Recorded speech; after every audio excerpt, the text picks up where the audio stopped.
পাকিস্তান সেনাবাহিনীর যদি বাংলার মাটিতে তৎপরতা চালানোর অধিকার না থাকে, জামাত ইসলামের কোনো অধিকার থাকতে পারে। জামাত ইসলাম এখন মাঠে নেমেছে।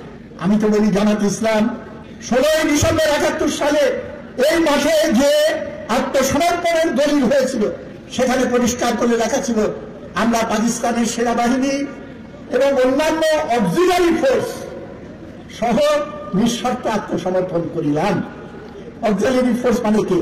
রাজাকার, আল-বদর, জামাত ইসলাম পলিটিক্যাল অক্সিলারি ফোর্স। সুতরাং 16 ডিসেম্বরে এইটা নিষিদ্ধ হয়ে গেছে। কিন্তু আমাদের দেশের বুদ্ধিয়া দলগুলো লুটপাটের অধিকার রক্ষার জন্য তারা এই সাম্প্রদায়িক মৌলবাদী শক্তিকে নিয়ে খেলা করেছে। একবার আওয়ামী লীগের কাঁধে ভর করে, আরেকবার বিএনপির কাঁধে ভর করে তারা শক্তিশালী হয়ে একটা বিপদ হয়ে দাঁড়িয়েছে।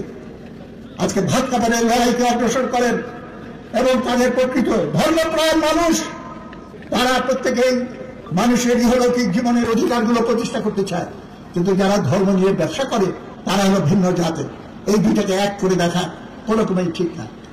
আওয়ামী লীগ, আমি ভুল বললে আপনারা বললেন ভুল বলছি, আওয়ামী লীগ মুক্তিযুদ্ধের নামকে, মুক্তিযুদ্ধের চেতনাকে, সমস্ত ইতিহাসকে কলঙ্কিত করেছে এবং মুক্তিযুদ্ধের আওয়ামী বয়ান সেটা একটা মিথ্যা বয়ান, সেটা একটা কুৎসিত বয়ান, সেটাকে ব্যবহার করেছে লুটপাটের জন্য।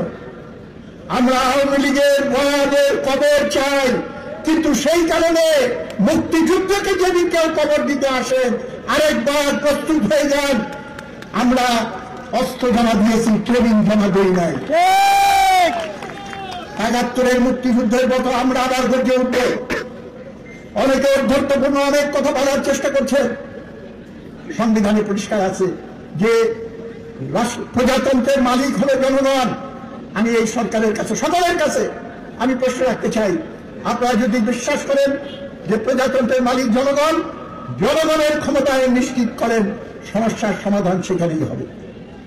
সমাজের ভিতরে রাজনীতিতে মত পার্থক্য থাকবে এবং মত পার্থক্য দূর করার নিয়ম হল জনগণের রায়ের ভিত্তিতে মত পার্থক্য নিরসন করা, এবং সেটা করতে আমরা প্রস্তুত আছি, কিন্তু নির্বাচনে টাকার খেলা চলবে না, পেশি শক্তির দাপট চলবে না, প্রশাসনিক কারসাজির জন্য টাকা দিয়ে অফিসারদের কিনে নেওয়া চলবে না, এবং সাম্প্রদায়িকতা আর আঞ্চলিকতা এইসব সুশ্রী দিয়ে মানুষকে বিভ্রান্ত করা চলবে না।